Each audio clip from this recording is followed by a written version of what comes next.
Sinendan ko ng 10,000 kagabi. Hindi ko na lang i-post yung kanilang mga pangalan at account kasi privacy, baka ma-scam pa sila eh. Okay. So kayo na bahala mag-post dyan. I-edit nyo na lang. Mamaya i-edit ko, ipopost ko din. So ayun. Be thankful to someone na nag-ano sa inyo.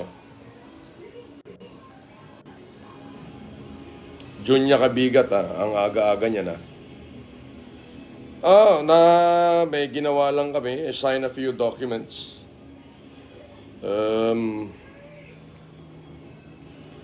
Siya nga pala, shout out kay Res Cortez, kay Levy.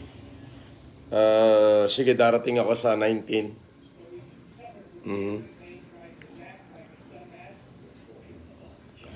Sabi ni Jet Sambilay, hindi pa po ako pinalad.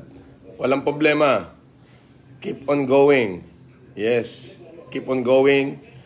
Ika nga, huwag kang magsasawa. Kapag nagsawa ka, talo ka.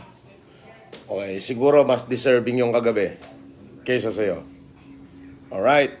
Meron kasing mga words na minsan nakakapag-convince sa akin to give. May mga words naman na parang I do feel that you are not worth it. Parang ganon. But okay, keep on going, okay? So, yun. Maganda pala.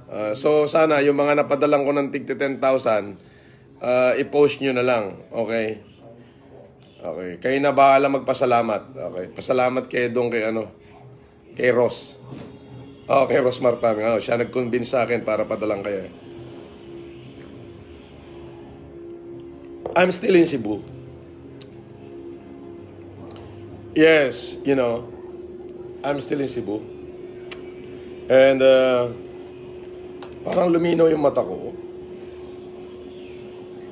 Pandami nanonood 500 agad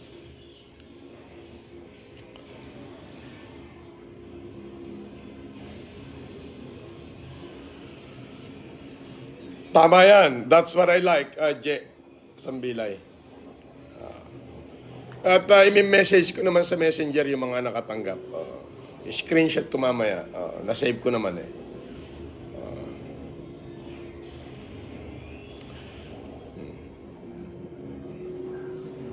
Tapos, pagbalik ko ng Manila mamaya,